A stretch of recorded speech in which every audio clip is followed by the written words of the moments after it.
Morning special में आपको खबर हम दिखाएंगे आईएसआई से जुड़ी किस तरह की प्लानिंग थी उनकी भारत पर अटैक करने की। जी हां, ऐसी साजिश जिसे सुनकर इंसानियत भी कांप जाए।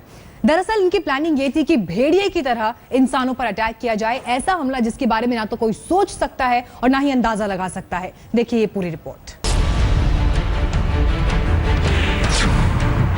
इंसान पर भेड़ियों जैसे हमले की साजिश, भेड़िए की तरह खून बहाने का मंसूबा, आईएसआईएस आतंकियों पर बहुत बड़ा खुलासा, भारत में लोन वुल्फ अटैक की प्लानिंग, इंसान की शक्ल में भेड़ियों का भांडाफोड़। भारत में आईएसआईएस के आतंकियों ने एक ऐसी साजिश रची थी जिसे सुनकर एनआईए के भी होश उड़ गए। लोगों पर अंधाधुंध गोलियां बरसाने वाले आतंकी संगठन ने भारत में एक ऐसे नरसंहार की प्लानिंग की थी जो अभी तक कभी नहीं हुआ। जी हां, lone wolf attack. Lone wolf attack उस हमले को कहते हैं जिसे आतंकी अकेले ही अंजाम देता है, मगर वो ना तो गोली चलाता है और ना ही बम से धमाका करता है, बल्कि वो खंजर से सरेआम इंसानों का गला काट देता है। खौफ फैलाने के लिए सरेआम लोगों का खून बहाकर भेड़िए जैसी बेरहमी साबित करता है। एनआईए की पूछताछ में संदिग्ध आईएसआईएस आतंकी ने यह खुलासा किया है और सबसे हैरान करने वाली बात यह है कि आईएसआईएस के लोन वुल्फ अटैक वाले खूनी खेल का टारगेट थे विदेशी टूरिस्ट।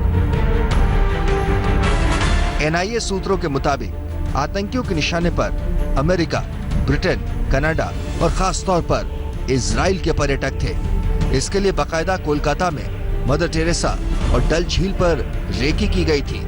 रेकी के बाद लोन वुल्फ अटैक के लिए चुना गया सबसे खूंखार आतंकी मोहम्मद मसीउद्दीन उर्फ मूसा को। लोन वुल्फ अटैक की साजिश में पश्चिम बंगाल के बर्दवान से एनआईए ने 3 लोगों को गिरफ्तार किया है। इन तीनों में मूसा चाकू से काटकर हत्या करने के लिए कुख्यात है।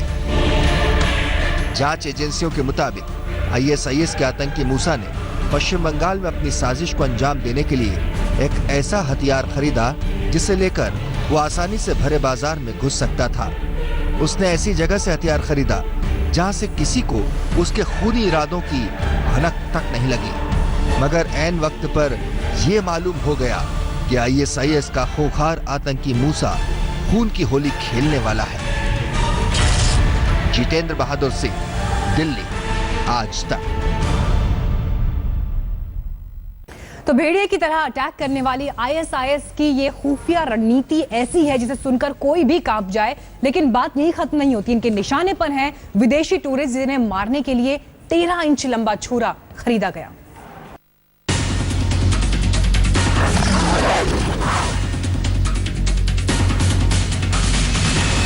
आपने अब तक आईएसआईएस के आतंकियों को बेरहमी से कत्ल करते देखा होगा।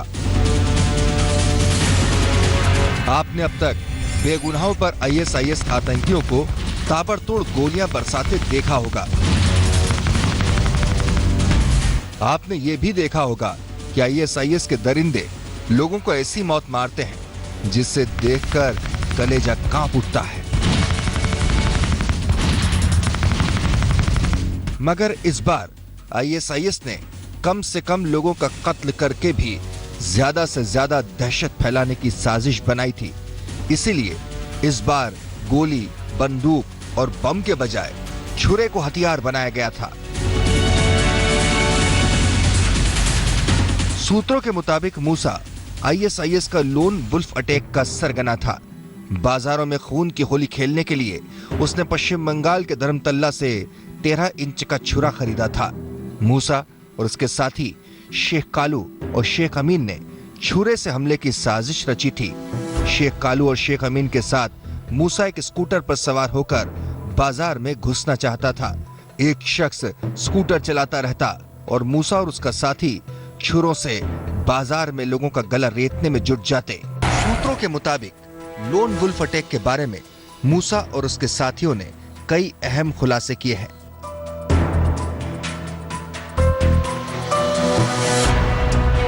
मूसा, शेख कालू और शेख अमीन आईएसआईएस के हैंडलर्स के संपर्क में थे। पश्चिम बंगाल के वर्धमान शहर का मूसा 2 साल से तमिलनाडु के शहर तिरुपर में रहता था। जांच एजेंसियों के मुताबिक मूसा वहीं से वेबसाइट के जरिए आईएसआईएस के साथ जुड़ गया। ईमेल के जरिए लगातार जिहादी वेबसाइट्स देखने लगा। जिहादी वेबसाइट के जरिए वो आईएसआईएस के मास्टरमाइंड सफी आरमार से निर्देश ले रहा था। भारत में श्रीनगर और कोलकाता में विदेशी टूरिस्ट को निशाना बनाने का फरमान मिला था। एनआईए की पूछताछ के बाद मूसा को न्यायिक हिरासत में जेल भेज दिया गया है, लेकिन खबर है कि आईएसआईएस के कई संदिग्ध आतंकी ऐसे हमलों की तैयारी कर रहे हैं जो पूरी दुनिया में सबसे ज्यादा खौफनाक साबित हो सकते हैं। जितेंद्र बहादुर सिंह, दिल्ली, आज तक।